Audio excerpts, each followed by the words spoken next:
වෙසක් උත්සව කාලෙදීම විශාල වශයෙන් විශාල යතුරු බෙදි සංඛ්‍යාවක් මහජනයාට පීඩාකාරී අන්දමින් තරුණයෝ විශේෂයෙන්ම තරුණයෝ විසින් මාර්ගවල ධාවනය කරන විශේෂයෙන් වෙසක් සිරි නරඹන්න වගේ ඒ කාරණාවලදී කණ්ඩායම් වශයෙන් ගිහිල්ලා විශාල මහජන පීඩාවක් ඇති කරා.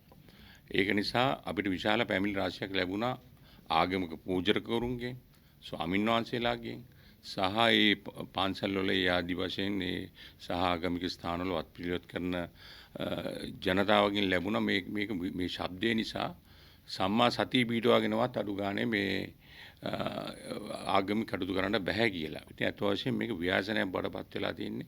අපි අවස්ථා කීපෙක දැනුවත් කරා. විශේෂයෙන් මේ විශේෂින් දැන් පොසොන් උත්සවය ලඟ වෙන කාලෙදී අපි විශේෂයෙන්ම අපේ රථවාහන දාරින් දැනුවත් කරලා තියෙනවා. විශේෂයෙන් මෙහුම් ක්‍රියාත්මක කරන්න කියලා.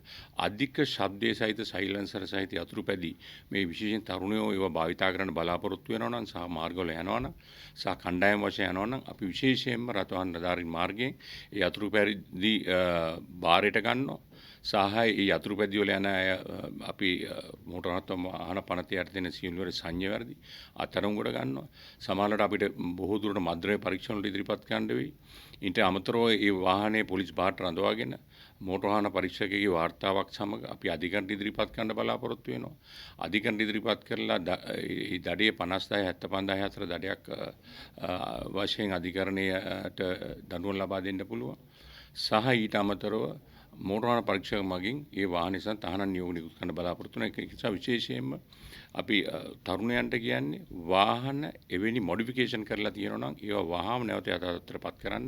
ඒ වගේ දේවල් වල විශේෂයෙන් අපිට මේ ඉදිරියේදී අපි විශේෂ පොලිසිය හැටියට රථවාහන පොලිසිය හැටියට සියලු දාරින් දැනුවත් කරලා ඒ වාහන බාරට ගන්න කටයුතු කරනවා. සහ මම කියපු ක්‍රියාදාමය කරන්න බලාපොරොත්තු වෙනවා.